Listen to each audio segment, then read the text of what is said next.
ఈ యొక్క దినాన్న ఒక చక్కటి విషయాన్ని గురించి మనం ధ్యానం చేద్దాం. ఈరోజు మనం ధ్యానం చేయబోయే ముఖ్య అంశము యేసుకు భక్తులు ఇచ్చిన ప్రాముఖ్యత ఏమిటి? యేసుకు భక్తులు ఇచ్చిన ప్రాముఖ్యత ఏమిటి? ప్రభునందు ప్రియులారా, యేసుక్రీస్తు అన్న యేసుక్రీస్తు మాటలన్నా విలువనివ్వనటువంటి వారు లోకంలో చాలామంది ఉన్నారు. విలువ లేనటువంటి వారు చాలామంది ఉన్నారు. అలాంటి విలువలకు గొప్ప మరి పట్టింపు లేనట్టుగా ఉన్నారు. అయితే యేసుక్రీస్తు ప్రభుల వారికి భక్తులు, బైబిల్లో భక్తులు ఎంతటి ప్రాముఖ్యతనిచ్చారు, వారు ఇచ్చినటువంటి ప్రాముఖ్యత ఏమిటో మనం ఒకసారి గ్రంథాన్ని చూస్తే, పరిశుద్ధ గ్రంథంలో నుండి యోహాను సువార్త మొదటి అధ్యాయము 15వ వచనాన్ని మనం చూద్దాం. యోహాను ఆయనను గూర్చి సాక్ష్యమిచ్చుచు, నా వెనుక వచ్చువాడు నాకంటే ప్రముఖుడు.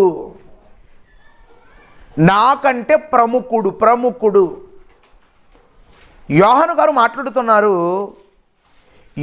మరి యోహాను గారు ఏమని మాట్లాడుతున్నారంటే, నా వెనక వస్తున్నాడు ఒక వ్యక్తి, నా వెనక ఒక వ్యక్తి వస్తున్నాడు. ఆ వ్యక్తి, మీరు ఆలోచించారా, ఆ వ్యక్తి నాకంటే ప్రాముఖ్యమైన వాడు. ఎంత ముఖ్యమైన వాడు అంటే, నేను ముందు వచ్చాను కాబట్టి నాకంటే ముఖ్యమైన వాడు అని మీరు, నేనే ముఖ్యమైన వాడిని అని మీరు అనుకోవచ్చు. నేను ముందు వచ్చాను కాబట్టి నేను ముఖ్యమైన వాడిని, తర్వాత వచ్చాడు కాబట్టి ముఖ్యమైన వాడు కాదు అనకూడదు. నేను ముందొచ్చిన నాకంటే ముఖ్యమైన వాడు ఎవరో తెలుసా? నా వెనుక వస్తున్నాడు. ఏం చేస్తున్నాడు? నా వెనకాల వస్తున్నాడు. నా వెనకాల వస్తున్నటువంటి వ్యక్తి నాకంటే ప్రాముఖ్యమైన వాడు. యోహాను గారు సాక్ష్యం ఇస్తున్నారు. యోహాను గారు రాబోతున్న యేసు ప్రభుల వారి గురించి ఆయన ఒక ప్రాముఖ్యతనిచ్చి మాట్లాడుతున్నాడు. ఆయన ఎంతో ప్రాముఖ్యతనిస్తున్నాడు. నాకంటే ప్రముఖుడు అని అంటున్నాడు. నాకంటే ప్రముఖుడు అని మాత్రమే కాదు, ఇంకేమంటాడు చూడండి ఒకసారి. మత్తయి సువార్త 3వ అధ్యాయము 11వ వచనం. మత్తయి సువార్త 3వ అధ్యాయము 11వ వచనం. అయితే నా వెనుక వచ్చుచున్నవాడు నాకంటే శక్తిమంతుడు. ఆయన చెప్పులు మోయుటకైనను నేను పాత్రుడను కాను. ఏమంటున్నాడు? ఇదిగో నా వెనుక వస్తున్నటువంటి వాడు ఎవరో తెలుసా? నాకంటే బలమైన వాడు, నాకంటే శక్తి సంపన్నుడు, శక్తిమంతుడు. అయితే ఆయన చెప్పులు ఏం తెలుసా? చెప్పులు మోయటానికి కూడా నాకేం లేదు, యోగ్యత లేదు. ఆయన చెప్పులు మీరు ఆలోచించారా? చెప్పులు మోయటానికి కూడా యోగ్యత లేదా? యేసు చెప్పులు మోయటానికి కూడా యోహానుకి యోగ్యత లేదా అంటున్నాడు. ఏమంటున్నాడంటే, ఆయన చెప్పులు మోయుటకైనను నేను పాత్రుడును కానంటూ కిందకి మాట్లాడుతున్నాడు. ఆయన చెప్పుల వారులు విప్పుటకు కూడా నాకు యోగ్యత ఏంటిది?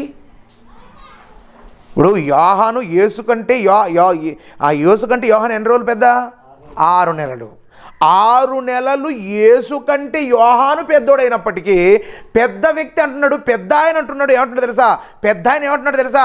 నేను యేసు చెప్పుల వారులు విప్పుటకైనను, యేసు చెప్పులు మోయుటకైనను నాకు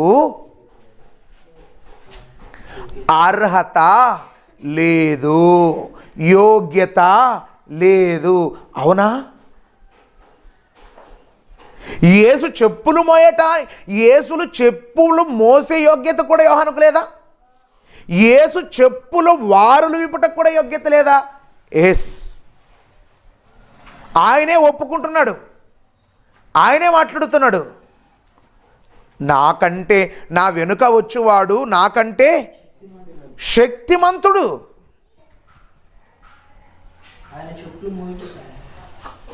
నా వెనుక వచ్చేవాడు నాకంటే శక్తిమంతుడు, నాకంటే ఉన్నతమైన వాడు.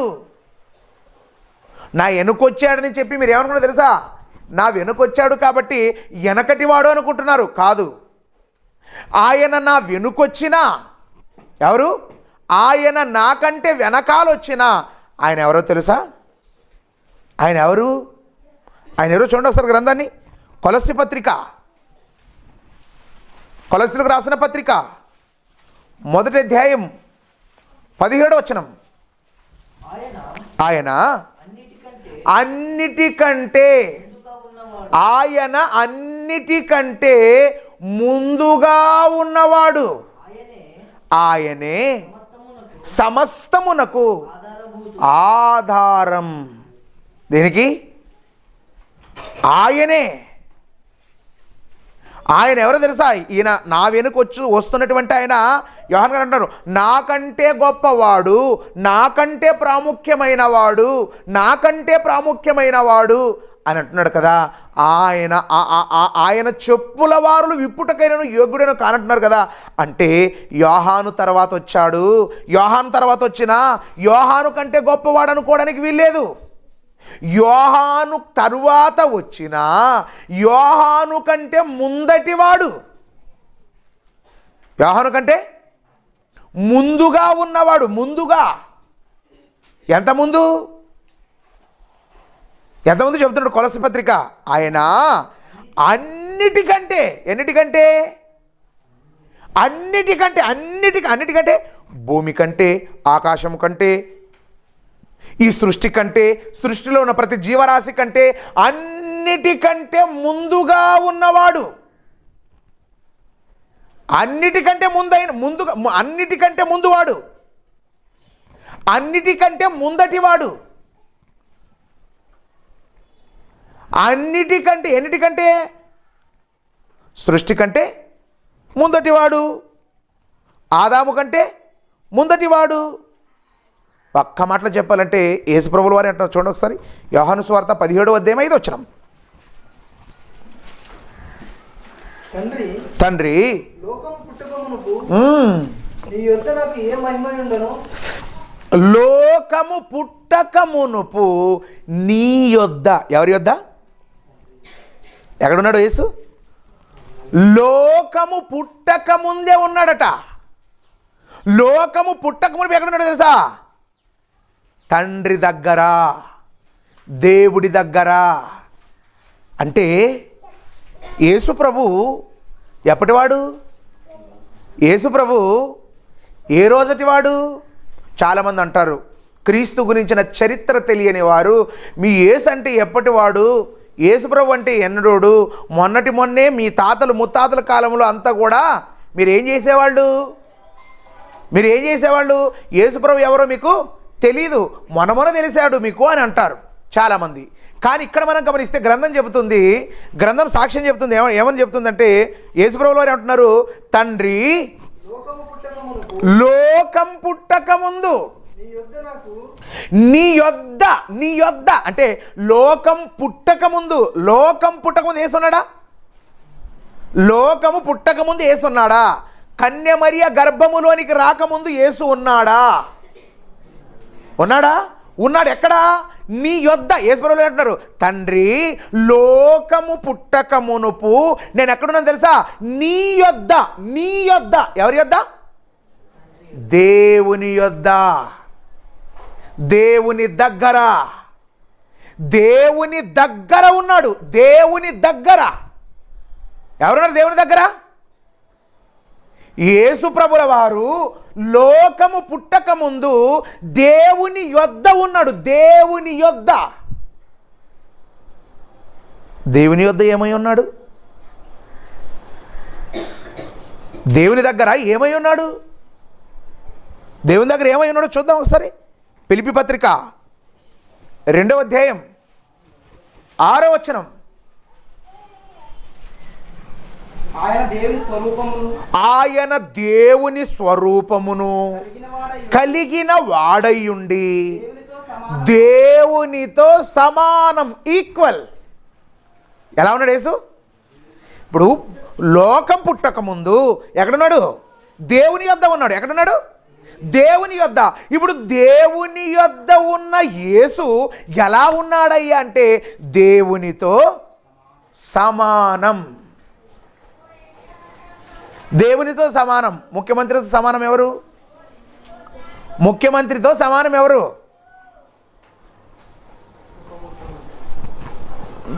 బాగా చెప్తారు మరి.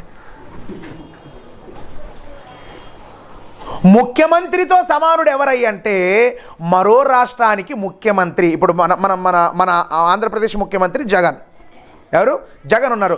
జగన్తో సమానుడు ఎవరయ్య అంటే తెలంగాణ ముఖ్యమంత్రి రేవంత్ రెడ్డి. ముఖ్యమంత్రే సమానమైన వాడు.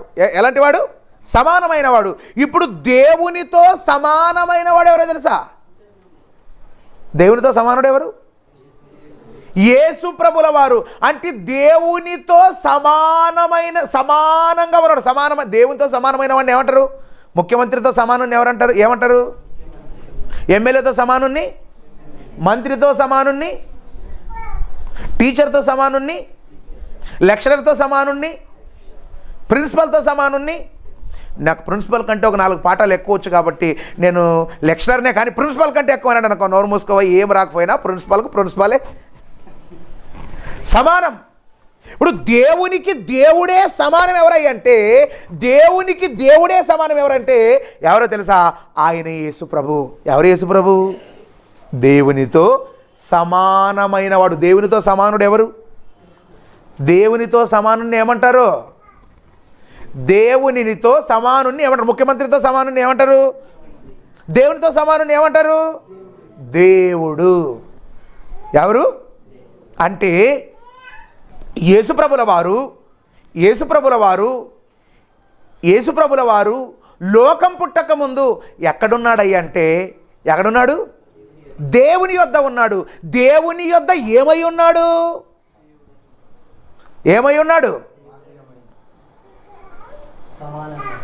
దేవుని యొద్ద ఏమై ఉన్నాడు? దేవుడై ఉన్నాడు. ఏమై ఉన్నాడు? దేవుడై ఉన్నాడు. దేవుడైన యేసుని ఏమనొచ్చు? యేసుని ఏమనవచ్చమ్మా? ఏమనవచ్చు? ప్రవక్త అనాలా? మరియమ్మ కుమారుడు అనాలా? అబ్రహాము కుమారుడు అనాలా?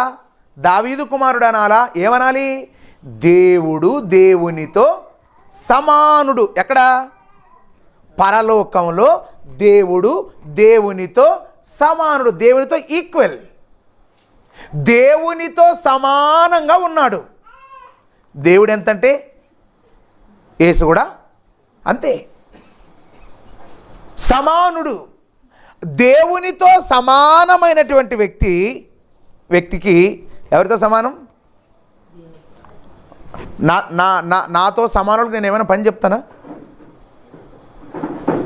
ఇప్పుడు నేను సేవకుడిని, ఇంకొక సేవకుడు వచ్చాడు అనుకో, సేవకుడు వస్తే ఏమన్నాను? ఒక గ్లాసు నీళ్ళు అందుకని అంటానా? నేను ఎవరికైనా పని చెప్పాలంటే నాకంటే తక్కువ వారై ఉండాలి. దేంట్లో? వయస్సులోనైనా తక్కువ వారై ఉండాలి, జ్ఞానములోనైనా తక్కువ వారై ఉండాలి. వయస్సులో తక్కువ వారు ఉంటే పని చెప్పొచ్చు, జ్ఞానములో తక్కువ వారై ఉన్న పని చెప్పొచ్చు. ఎందుకంటే కానీ వయస్సులో నాకంటే ఎక్కువ ఉండి జ్ఞానంలో కూడా నాకంటే ఎక్కువ ఉన్నారనుకో, లేదు నాతో సరి సమానంగా ఉన్నారనుకో, అలాంటి వాళ్ళు నేను చెప్తానా? చెప్పాననుకో, ఒకవేళ చెప్తే ఏమంటారు?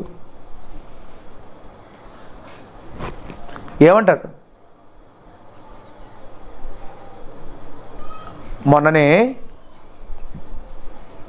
నాకు తెలియక నేను అమాయకంగా మనూరు సేవకులకే, అయ్యా నేను ముందుగా వచ్చాను, మరి మీరు లేట్ అయ్యి వస్తున్నారు కాబట్టి ఒక 6 వాటర్ బాటిల్ తీసుకోరండి, నేను డబ్బులు మీకు ఇస్తాను ఇక్కడ వచ్చిన తర్వాత అంటే మొదట్లో అని మూలిగారు.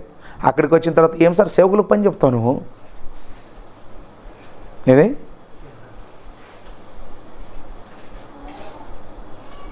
వాళ్ళెవరో ఏరే దగ్గర ట్రైనింగ్ చేయించిన వాళ్ళు కాదు, నా దగ్గర ఉండి నా దగ్గర నేర్చుకొని పోయిన వాళ్ళే. అంటే మీరు ఆలోచించారా? ఎప్పుడైతే నాతో ఒక సేవలోనికి వచ్చి సేవకునితో సమానమైపోయారు అనుకో, అతడు మాట వినడు, మాట పట్టించుకోడు. కారణం కానీ యేసు కూడా ఎవరయ్యా అంటే దేవుని కుమారుడే. కానీ ఎలా ఉన్నాడు ఇప్పుడు యేసు? దేవునితో సమానం. దేవునితో ఎలా ఉన్నాడు? సమానముగా ఉన్నాడు. ఇప్పుడు దేవునితో సమానంగా ఉన్న వ్యక్తి ఎలా ఉండాలి? దేవుడు ఎంతంటే నేనంతే, దేవుడు ఏమంటే నేనదే అనాలి. కానీ దేవునితో సమానమైన వ్యక్తి దేవునితో సమానమైన వ్యక్తి సమానుడికి చెబితే ఏం చేశాడు చూడండి ఒకసారి. యోహాను సువార్త 8వ అధ్యాయం 30వ వచనం. ఆయన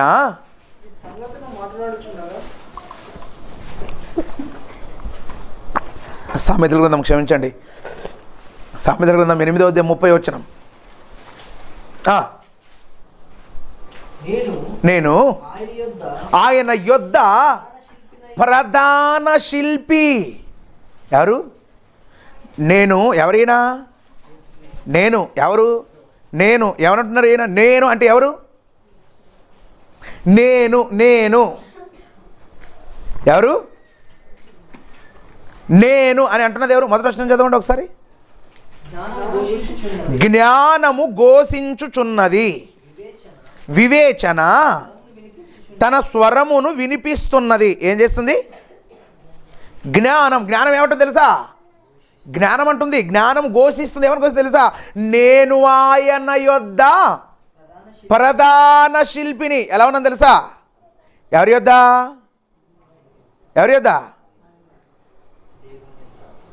ఆయన యొద్ద దేవుని యొద్ద ఎవరట? దేవుని యొద్ద జ్ఞానం.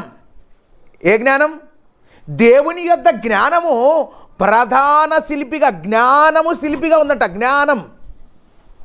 నేను ఆయన యొద్ద ప్రధాన శిల్పినై ఉంటిని అన్నది ఎవరు? జ్ఞానం. ఎవరయ్యా ఈ జ్ఞానము అని మనం చూస్తే, కొరింథీయులకు రాసిన మొదటి పత్రిక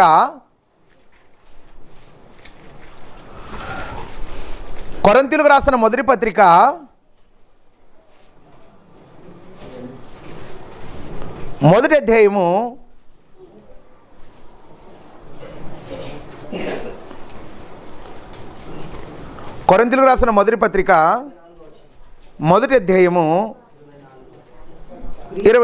24 చివరి లైన్. క్రీస్తు దేవుని శక్తి, దేవుని జ్ఞానమునై. ఎలా? క్రీస్తు ఎలా ఉన్నాడు? దేవుని జ్ఞానం అంటే ఎవరు? సామెత గ్రంథంలో దేవుని జ్ఞానము ఘోషించుచున్నదని చెప్పింది ఎవరి గురించి? జ్ఞానము ఘోషించుచున్నది. జ్ఞానం అంటుంది నేను ఆయన యొద్ద ప్రధాన శిల్పినై ఉన్నానంటుంది. ఆ జ్ఞానం ఎవరో కాదు, ఆ జ్ఞానము యేసు క్రీస్తు. ఆ జ్ఞానం ఎవరు? యేసుక్రీస్తే. ఆ జ్ఞానము క్రీస్తే. అయితే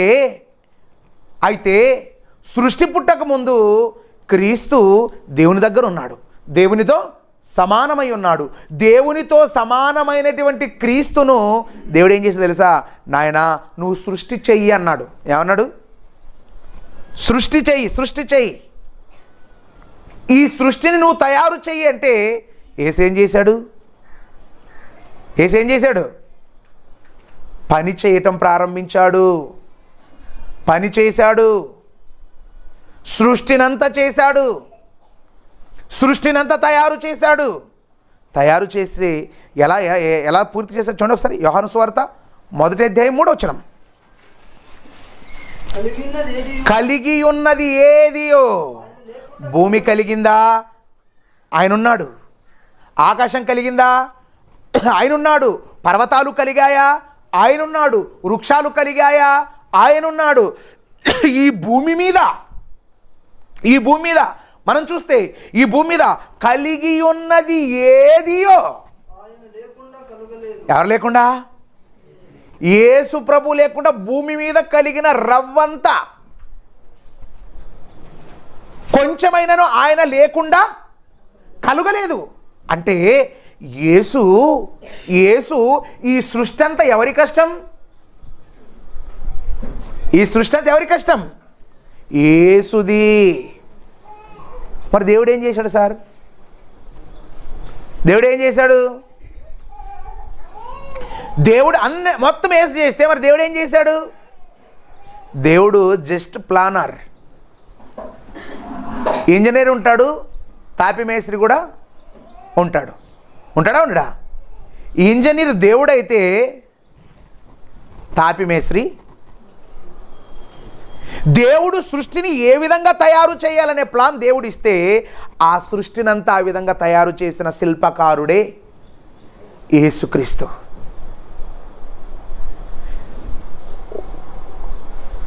ఈ సృష్టినంతా తయారు చేశాడు. తయారు చేశాడు. సృష్టి పూర్తయిపోయింది. లోకమే పూర్తయిపోయింది. ఈ ప్రపంచమే కలిగిపోయింది. అయితే యేసు ఎక్కడున్నాడు? అప్పటి వరకు ఎక్కడున్నాడు? దేవుని యొద్ద. ఏమై ఉన్నాడు? దేవుడై ఉన్నాడు. ఏమై ఉన్నాడు? దేవుని యొద్ద దేవుడై ఉన్నాడు. దేవుడై ఉన్నటువంటి ఆయనకు దేవుడు ఏం చెప్పాడు?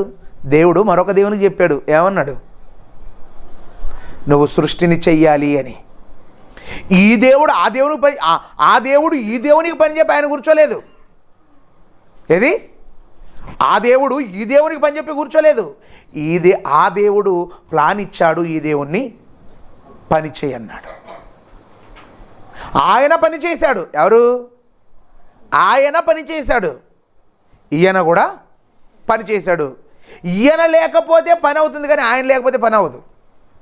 యేసు లేకపోతే పని అవుతుందా? అవుదా? బేల్దార్ లేకుంటే పని అవుతుందా? ఇంజనీర్ లేకుంటే అవుతుందా? ఇంజనీర్ లేకపోతే పని జరగదు. బేల్దార్ లేకుంటే ఇంకొక బేల్దార్ని కూడా ప్లానర్ ఉండాలి. మెయిన్ ప్లానర్ లేకుండా మనం ఇల్లు కట్టామనుకో, అది ఏమైపోతుంది? కూలిపోతుంది. అందుకే ప్లాన్ ఇచ్చే ప్లానర్ చాలా ప్రాముఖ్యమైన వాడు. కాబట్టి మన తండ్రి దేవుడు ప్లానర్ అయితే దాన్ని రూపుదిద్దినవాడు ఆయనే యేసుక్రీస్తు. ఎవరైనా యేసుక్రీస్తు. ఆయన ఏమంటున్నాడు?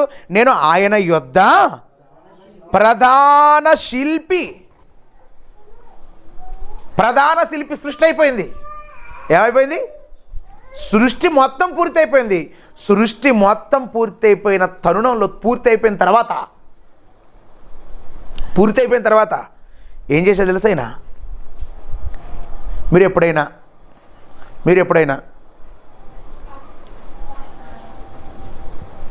మీ బంధువుల దగ్గరికి వెళ్ళాలనుకున్నప్పుడు మీరే వాళ్ళ ఊరికి పోయి రేపు నేను వస్తానని చెప్పొస్తామా? లేకపోతే చెప్పిపోతామా? అకస్మాత్తుగా పోతామా? చెప్పండి. ఏం చేస్తాం? అకస్మాత్తుగా వెళ్ళిపోతాం. కానీ ఈ సృష్టి నిర్మాణకుడైన క్రీస్తు ఈ సృష్టి అనేది పూర్తయిపోయింది. పూర్తయిపోయిన తర్వాత మళ్ళీ ఏం చేశారు తెలుసా? ఆయన ఏం చేశారు చూడండి ఒకసారి. మీకా గ్రంథం 5వ అధ్యాయం 2వ వచనం. బెత్లెహేమా ఎఫతా యూదావారి కుటుంబములలో నీవు స్వల్ప గ్రామమైనను నా కొరకు ఇశ్రాయేలీయులను ఏలబోవాడు నీలో నుండి వచ్చును. పురాతన కాలము మొదలుకొని శాశ్వత కాలము వరకు ఆయన ప్రత్యక్షమగుచుండెను. ఎప్పటి కాలం నుంచి? పురాతన కాలం. పురాతన కాలం అంటే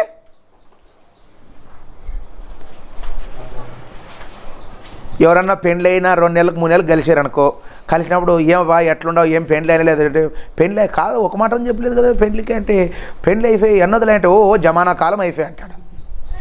ఏమి కానీ ఏమంటే పురాతన అంటే పాతగా అయిపోయింది. పురాతన కాలము మొదలుకొని శాశ్వత కాలము వరకు ఆయన ప్రత్యక్షత ఎవరైనా మీకా గారు చెప్తున్నారు, యెఫతా నా కొరకు ఇశ్రాయేలీలను పరిపాలించేవాడు నీ యొద్దకు నీ దగ్గర పుడతాడు, నీ దగ్గరకు వస్తాడు. అయితే ఆయన ఎవరు? మీకా గారు ఎవరైతే చెప్తున్నారో, ఎవరి గురించి చెప్తున్నారో ఆయన ఎవరైనా? చాలామంది అంటారు ఆయన ఎవరో కాదు యెహోవా అంటారు. సరి అయిన విశ్లేషణ తెలియదు వాళ్ళకి. ఆయన పురాతన కాలము మొదలుకొని శాశ్వత కాలం. ఈయన పనేంటి? ఈయన ఎవరి దగ్గర ఉన్నాడు? యేసు ఎవరి దగ్గర ఉన్నాడు? ఎవరి యొద్ద ఉన్నాడు? దేవుడు ఏం చెప్పాడు మొదట? దేవుడు మొదట ఏం చెప్పాడు యేసుకు? సృష్టిని చేయమన్నాడు. యేసుకు దేవుడు సృష్టిని చేయమన్నాడు కాబట్టి సృష్టిని చేశాడు. నెక్స్ట్ ఏమంటాడు తెలుసా? నెక్స్ట్ ఏమంటాడు? నాయనా నువ్వు భూలోకానికి వెళ్ళాలి. ఎక్కడికి వెళ్ళాలి? నువ్వు భూమి మీదకి వెళ్ళాలి. ఎక్కడికి వెళ్ళాలి? నువ్వు భూలోకానికి వెళ్ళాలి. భూలోకానికి వెళ్ళాలని దేవుడు చెబితే ఆయన ఏం చేసి తెలుసా? పురాతన కాలం మొదలుకొని, ఏ కాలం? పురాతన కాలం మొదలుకొని ఏ కాలం వరకు? శాశ్వత కాలం. ఏ కాలం? శాశ్వత కాలం వరకు ప్రత్యక్షమగుచుండెను. ప్రత్యక్షమవ్వాలని ఎవరు చెప్పారు? తండ్రి. దేవుడు సృష్టిని తయారు చేయమని దేవుడే చెప్పాడు. సృష్టి పూర్తి అయిపోయింది. నెక్స్ట్ వేరే పని ఏమిటి తెలుసా? నువ్వు ప్రత్యక్షమవ్వాలి. ప్రత్యక్షమయ్యాడా? చూడండి ఒకసారి.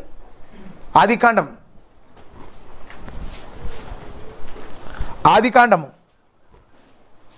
14వ అధ్యాయం 18వ వచనం. మరియు షాలేము రాజైన మెల్కీసెదెకు రొట్టెను ద్రాక్షారసమును తీసుకొని వచ్చెను. అతడు సర్వోన్నతుడగు దేవునికి యాజకుడు. అబ్రహాం గారి దగ్గరికి వచ్చాడు. రాజులను సంహారం చేసి వచ్చాడు అబ్రహాము. రాజులను సంహారం చేసి వచ్చినటువంటి అబ్రహాం గారికి సర్వోన్నతుడైన దేవుని యాజకుడు ఎవరో తెలుసా? సర్వోన్నతుడైన దేవుని యాజకుడు ఏం తెచ్చాడు? రొట్టె ద్రాక్షారసం. ఎవరికి ఇచ్చాడు? రొట్టె ద్రాక్షారసం ఇస్తే ఆ రొట్టె ద్రాక్షారసాన్ని అబ్రహాం తీసుకొని ఏం చేశాడు? అబ్రహాం గారు దశమాంశములు 10వ వంతు ఇచ్చాడు. ఎవరైనా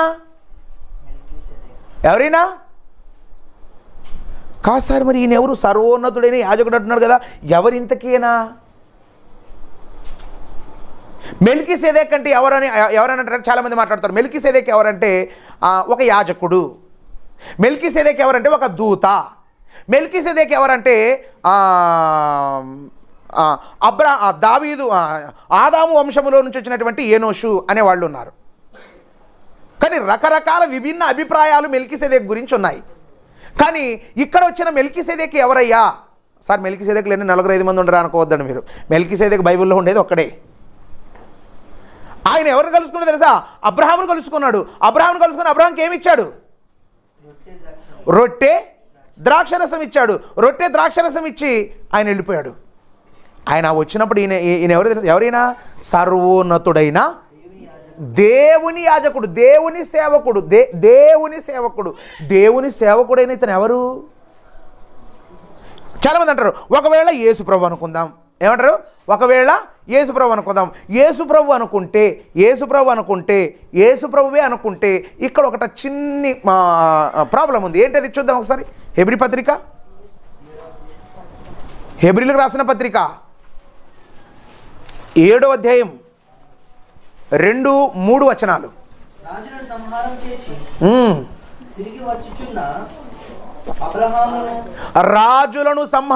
చేసి తిరిగి వచ్చుచున్న అబ్రహామును ఎవడు కలుసుకొని అతన్ని ఆశీర్వదించెనో, ఎవనికి అబ్రహాము అన్నిటిలో 10వ వంతు ఇచ్చెనో, ఆ షాలేము రాజు మహోన్నతుడగు దేవుని యాజకుడు మెల్కీసెదెకు నిరంతరము యాజకుడుగా ఉన్నాడు.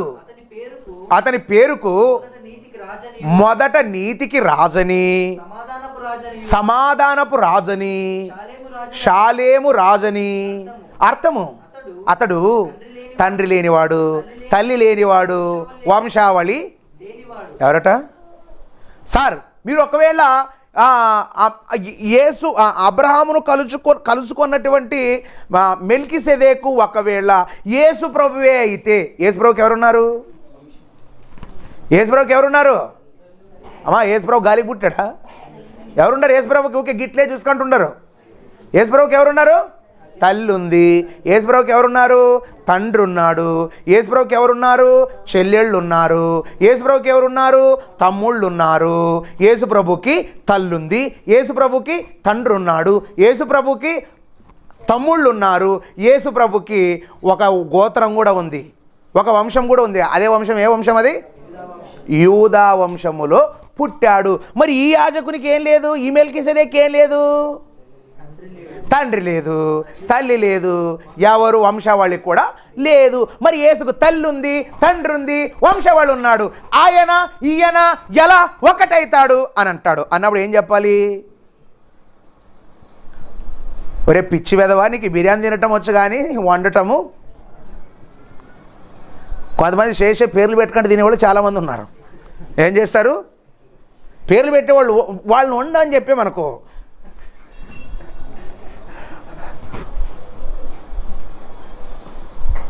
వండేకి రాదు, వండింది తినేకి రాదు, పేర్లు పెట్టేకి వస్తుంది. అదేవిధంగా బైబిల్ చదివే వాళ్ళు కూడా బైబిల్ వినేటప్పుడు వెంటనే ఇమీడియట్గా తప్పు అంటారు కానీ దాన్ని ఎంతవరకు ఆలోచించరు. నేను ఏమంటానంటే ఇప్పుడు మనం మాట్లాడుతున్నది ఏంటి? ఆయన ఎవరు? ఆయన పురాతన కాలము మొదలుకొని శాశ్వత కాలము వరకు ప్రత్యక్షమగుచుండెను. ప్రత్యక్షత ఏంటిది?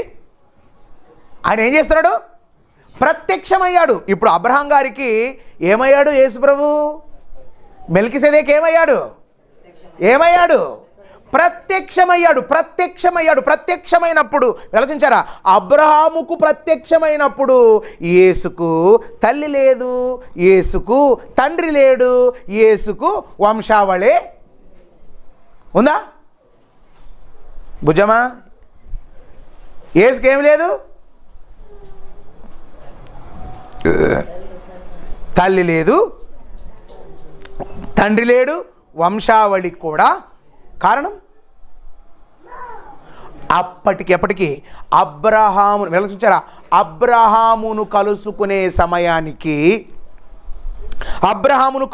సమయానికి యేసు తల్లి ఎవరని చెప్తారా? అసలు మరియే లేదు. అప్పుడు మరియ పుట్టిందా? అసలు మరియే పుట్టలేదు.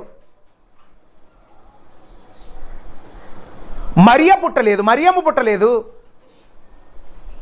అబ్రహాం ఉన్నాడు. ఎవరున్నారు? అబ్రహాము గారి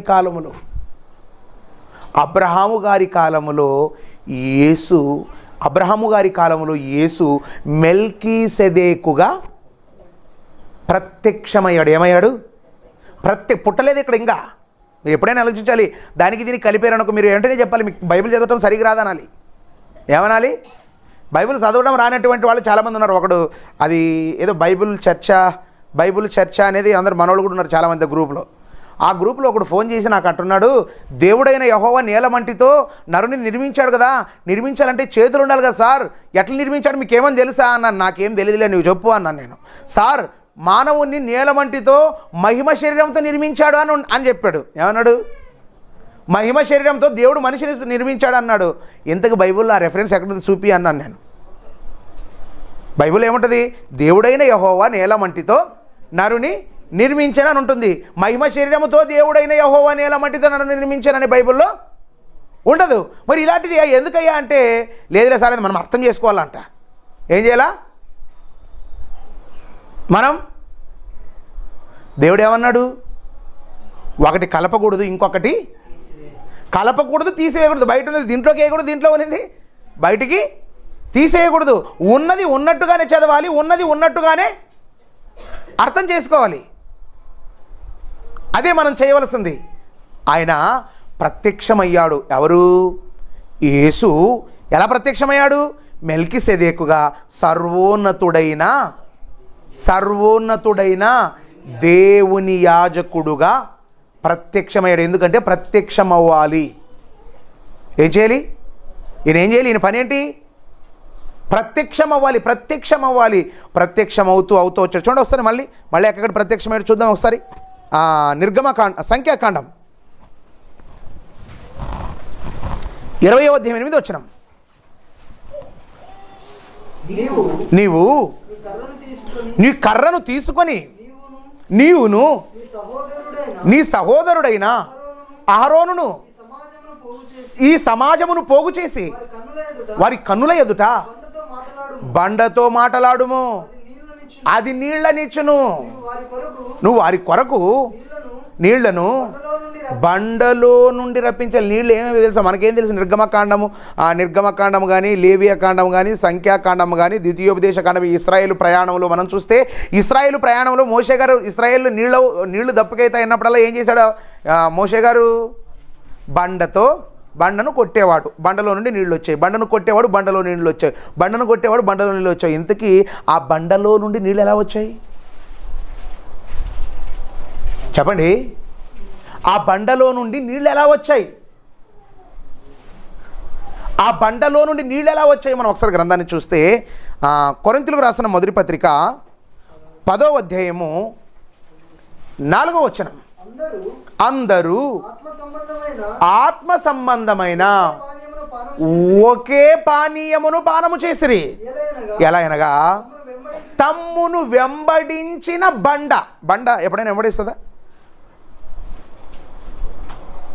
మన దగ్గర ఎక్కడైనా బండ మీద నీళ్ళు ఉంటాయి, మనం పోయిన తగ్గల మన వెనక్కి వస్తుందా బండ? బండ దగ్గరికి మనం పోవాలా, మన దగ్గరికి బండ వస్తుందా? కొళాయి ఉండదు. అంతేందుకు బండి ఎందుకు? కొళాయి ఉండదు. కొళాయి దగ్గరికి మనం పోవాలా, మన దగ్గర కొళాయి వస్తుందా? చేను తగ్గిపోతే చేను తక్కువ వస్తుంది మా కొళాయి, ఇంటి తగ్గిపోతే ఇంటి తక్కువ వస్తుంది, ఊరికి పోతే ఊరికి వస్తుంది, నన్ను ఆటికి పోతే అటుకి వస్తుంది. కొళాయి అంటారు ఎవరైనా? అనగలమా? కారణం? కానీ ఇక్కడ మనం గమనిస్తే తమ్మును వెంబడించిన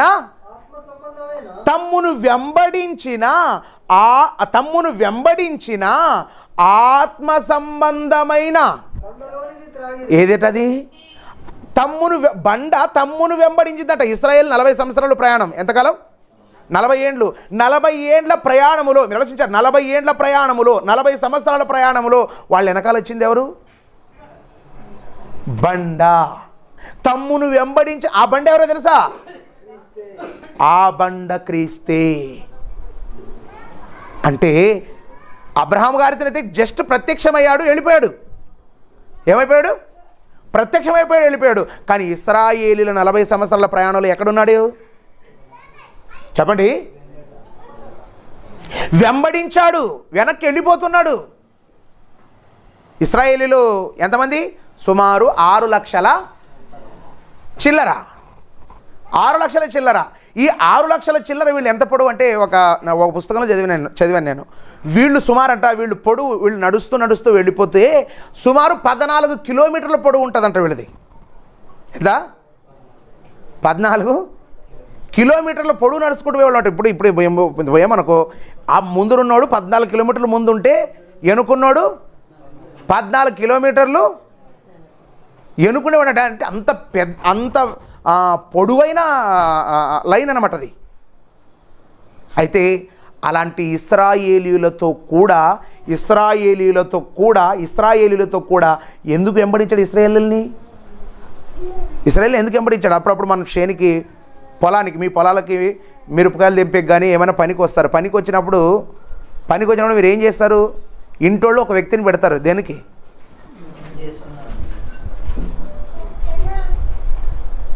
దేనికి పెడతారు చెప్పండి మీరు? చేనులు ఉన్నోళ్ళు అయితే చెప్తారు కరెక్ట్. ఒక మనిషిని పెడతారు. ఏంటి పెడతారంటే సపరేట్ సాలలో నీళ్ళు తెంపేవాళ్ళకి నీళ్ళు అందించేకి పెడతారు. ఏం చేస్తారు? ఒక కడువు ఇచ్చి, లేకపోతే ఒక కూలి మనిషిని కూడా పెడతారు. ఎందుకు? వాళ్ళకి నీళ్ళు అందియాలి. ఎందుకంటే వాళ్ళు పనిలో ఉన్నారు. వాళ్ళు నిలబడారనుకో పని నిలబడుతుంది, పని నిలబడేదనుకో పని జరగదు. కాబట్టి దేవుడు కూడా యేసుక్రీస్తు ప్రభుల వారిని ఏం చేసి తెలుసా? ఇదిగో నాయన, అరణ్యములో ప్రయాణిస్తున్నారు వీళ్ళందరూ కూడా. వీళ్ళందరికీ నువ్వేం చేయాలి తెలుసా? వీళ్ళంటే ఉండాలి. నువ్వు ఏం చేయాలి? వీళ్ళంటే ఉండాలి. వీళ్ళంటే ఉండి వీళ్ళకి ఏం కావాలి? ఎప్పుడైతే వాళ్ళు నీళ్ళు అంటారో వెంటనే ఏం చేస్తాడు? మోషేకి చెప్తాను, మోషే ఒక బండను కొట్టుపో అంటాను నేను. కొట్టుపో అంటే బండను కొడితే రాళ్ళు వస్తాయి. బండను కొడితే ఏమొస్తుంది? శబ్దం వస్తుంది. కట్టితో బండను కొడితే టిక్ టిక్ అని వస్తుంది, అంతే తప్ప నీళ్ళు అనేది రావు. అయితే బండను కొట్టినప్పుడు వెంటనే ఇమీడియట్గా, ఎందుకంటే బండను తయారు చేసింది ఎవరు? కలిగి ఉన్నది ఏదియో యేసు లేకుండా కలగలేదు. కాబట్టి యేసు వెంటనే బండకు చెప్పాడు. వినల్సించారు. వెంటనే యేసు బండకు చెప్పాడు, ఏ బండలో నుండి నీళ్ళు వచ్చును కాకన్నాడు అనుకో, నీళ్లు వెంటనే అప్పుడు నీళ్లు త్రాగి ముందుకు సాగేవాళ్ళు. కాబట్టి తమ్మును వెంబడించిన బండలోనిది త్రాగిరి అంటే క్రీస్తు ప్రత్యక్షత అబ్రహాము గారికి ప్రత్యక్షమయ్యాడు. ఎవరికి? తండ్రి అయినా అబ్రహాం గారికి ప్రత్యక్షమయ్యాడు. ఇశ్రాయేలులు అరణ్యంలో ఉన్నారు కదా, అరణ్య ప్రయాణములో ఉన్నప్పుడు కూడా వారిని వెంబడించాడు. అబ్రహాము కంటే ముందు కూడా చూడండి ఒకసారి. పేతురు గారు రాసిన పత్రిక 3వ అధ్యాయం 20వ వచనం. మొదటి పేతురు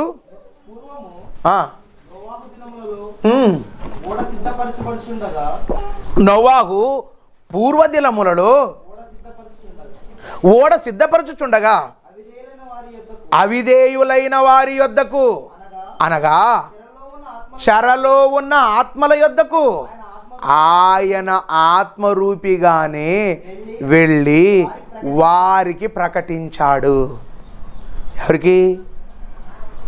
అంటే నోవాహు గారి కాలంలో కూడా చెర అంటే ఏ చెర?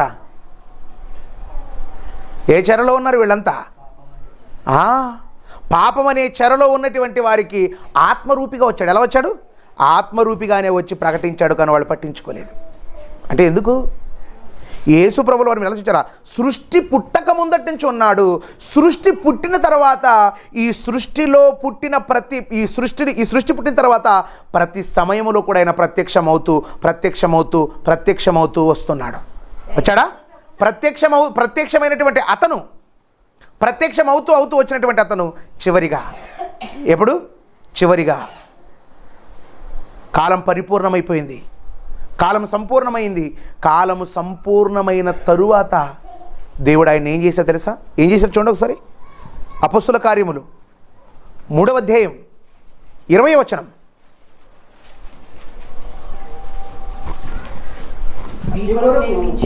మీ కొరకు నియమించిన క్రీస్తు యేసును ఆయన పంపునట్లును మీ పాపములు తుడిచివేయబడు నిమిత్తం మారు మనసు యేసును పంపించిన తర్వాత ఏమన్నా తెలుసా? నాయన నువ్వు లోక పాపాలను తుడిచెయ్యి. యేసు ప్రభు లోక పాపాలను తుడవాలంటే ఏం చేయాలి? పాపాలన్నీ తొడవాలంటే ఏం చేయాలి? పాపాలన్నీ కడగాలంటే ఏం చేయాలి? పాపాలన్నీ క్షమించబడాలంటే ఏం చేయాలి తెలుసా? ఆయన సిలువపై మరణించాలి. సిలువపై మరణించాడు. యేసు ఏం చేశాడు? సిలువపై మరణించాడు. యేసు ప్రభు సిలువపై మరణించాలన్నది కూడా ఇప్పటిది కాదు. అది యేసు ప్రభు సిలువపై చనిపోవాలన్నది ఇప్పటిది కాదు. చూడండి ఒకసారి. మొదటి పేతురు 1వ అధ్యాయం 20వ వచనం. పేతురు గారు రాసిన మొదటి పత్రిక ఆయన జగత్తు పునాది వేయబడక మునుపే నియమించబడ్డాడు. దేనికోసం? సృష్టి చెయ్యటానికి నియమించబడ్డాడు. ఆయా కాలాలలో ప్రత్యక్షం అవ్వటానికి నియమించబడ్డాడు. శిలువ మరణం పొందటానికి నియమించబడ్డాడు. ఏం చేయబడ్డాడు? శిలువ మరణం పొందటానికి నియమించబడ్డాడు. ఆయన జగత్తు పునాది వేయబడక మునుపే శిలువ మరణం పొందాలని ఎవరు నియమించారు? ఎవరిది నిర్ణయం? ఎవరిది ఏర్పాటు? ఎవరిది? దేవునిది. కాబట్టి బైబిల్లో మనం చూస్తే భక్తులైన వారందరూ కూడా భక్తులైన వారందరూ కూడా ఎవరికి ప్రాధాన్యత ఇచ్చారయ్య అంటే, ఎవరికి ప్రాముఖ్యతనిచ్చారయ్య అంటే ఎవరికి ఇచ్చారు? క్రీస్తుకే. ఆయన ముందటివాడు, అందరికంటే ముందటివాడు. ఎప్పటివాడు? అందరికంటే ముందటివాడు. ఆయన సృష్టి పుట్టక మునుపే ఉన్నవాడు. సృష్టి పుట్టక మునుపు ఎక్కడున్నాడు? దేవుని దగ్గర. దేవుని దగ్గర ఎలా ఉన్నాడు? దేవునితో సమానుడు. దేవునితో సమానుడైన వాడు తర్వాత ఏం చేశాడు? సృష్టి నిర్మాణకుడుగా కనిపిస్తాడు. సృష్టిని నిర్మించాడు, సృష్టిని తయారు చేశాడు. తయారు చేసిన తర్వాత ఏం చేశాడు? తయారైన తర్వాత ఏం చేశాడు? ప్రత్యక్షమయ్యాడు. అబ్రహాముకు ప్రత్యక్షమయ్యాడు. నోవాహు ప్రత్యక్షమయ్యాడు. నోవా కాలంలో చెరలో ఉన్న ఆత్మలకు ప్రత్యక్షమయ్యాడు. ఇలా ప్రత్యక్షమవుతూ వచ్చాడు. ఇశ్రాయేలీయులు వెనకాలే 40 సంవత్సరాలు ఉన్నాడు. తర్వాత కాలం పూర్తయిన తర్వాత శరీరాన్ని ధరించుకొని భూలోకానికి వచ్చాడు. శిలువపై మరణించి మానవుల పాపాలను తుడిచివేశాడు. యేసు ప్రభు తుడిచివేసిన తర్వాత వెళ్ళిపోయిన తర్వాత ఏం చేశాడు? మళ్ళొకసారి చూడండి దేవుడు ఏమిచ్చాడు. కొలస్సీ పత్రిక 18 వచనం. సంగమను శరీరమునకు ఆయనే శిరస్సు, ఆయనకు అన్నిటిలో ఏదేంలో దేవుడికి ఒక పిచ్చి దేవుడికి ఏమని తెలుసా? ఒక భయంకరమైన పిచ్చి ఏసంటే యేసుకు అన్నిటిలో ప్రాముఖ్యత ఉండాలి. ఎన్నిటిలో? ఆలోచించారా? ఒక వ్యక్తి పరలోకానికి వెళ్ళాలి. ఎవరు దీనికి మూలం? పరలోకానికి మార్గం ఎవరు? యేసే. ఒక పాపి రక్షించబడాలంటే మూలం ఎవరు? యేసే. నువ్వు ప్రార్థన చేయాలంటే ఎవరి ద్వారా అడగాలి? మీరు గమనించారా? మీరు ఆత్మీయంగా మనం చూసినా అన్నిటిలో మొదటి స్థానం, ప్రాముఖ్యత ఎవరికి ఉంది? యేసుకు. ఎవరిచ్చారు? దేవుడిచ్చాడు. ఈరోజు మనం ఆలోచిస్తే లోకంలో కూడా చూడండి, ఈరోజు డేట్ వేస్తున్నాడంటే దానికి మూలం ఎవరు? పెన్ను పట్టుకొని డేట్ వేస్తున్నాడంటే ఎవరు పుట్టారు? క్రీస్తు శకం 2024 శాతవాహన శకము అని రాశాడు అనుకో, 2024 అన్నాడు అనుకో, నడవదు బండి. అసలు నీ చెక్కు చెల్లదు, నీ డేటే చెల్లదు. ఏమంటాడు బ్యాంక్ మేనేజర్? దాన్ని కొట్టేసి ఏరేది రాసుకోరా అంటాడు. ఇది శాతవాహన శకం కాదు నాయనా, ఇది ఎవరి శకము అంటే మీరు ఆలోచించారా? అన్నిటిలో ప్రాముఖ్యత. సంఘమును మీరు ఆలోచించండి. సంఘానికి శిరస్సు ఎవరో తెలుసా? సంఘానికి శిరస్సు ఎవరు? క్రీస్తు. ఎప్పుడైనా మీరు ఆలోచించారా? మన శరీరం మన మొండెమంతా తల చెప్పినట్లు ఉంటుంది. సంఘమైన మనం కూడా ఎవరు చెప్పినట్లు వినాలి? క్రీస్తు చెప్పినట్టుగా వినాలి. ఎందుకు ఇంత అంటే అన్నిటిలో ప్రాముఖ్యత. అన్నిటిలో యేసుకు ఇంత ప్రాముఖ్యత ఎక్కడి నుంచి వచ్చింది? ఇంత ప్రాముఖ్యత యేసుకి ఎక్కడి నుంచి వచ్చింది అంటే అది దేవుడిచ్చాడు. ఒక్క మాటలో చెప్పాలంటే చూడండి ఒకసారి అపొస్తలుల కార్యములు 4వ అధ్యాయం 12వ వచనం. అపొస్తలుల కార్యములు 4వ అధ్యాయం 12వ వచనం. మరి ఈ నామముననే తప్ప మరి ఏ నామము?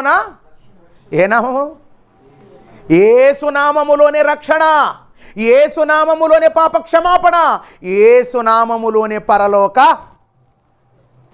ప్రవేశం. పాపం పోవాలంటే యేసునామమే, పరలోకం వెళ్ళాలంటే యేసునామమే, ఇతరులను రక్షించాలంటే యేసునామమే, డేట్ వేయాలంటే యేసునామమే. ఇన్నిటిలో ప్రాముఖ్యత యేసుకు దేవుడిస్తే సంఘం ఎలా ఉంది ఈరోజు? మనం ఎలా ఉన్నాం? యేసుకు విలువివ్వము, క్రీస్తుకు మనం విలువివ్వము. ఎలాగా? క్రీస్తుకి ఎలా విలువివ్వమంటారా? యేసుక్రీస్తుకు విలువ ఎలా ఇవ్వమంటారా? మీరు యేసుకు విలువ ఇచ్చే వాళ్ళైతే, ఇప్పుడే చెప్తాను, యేసుకు విలువ ఇచ్చే వాళ్ళైతే ప్రార్థన 6 కంటే 5:30 కంటే ఈడు ఉండాలి. ఏం చేయాలి?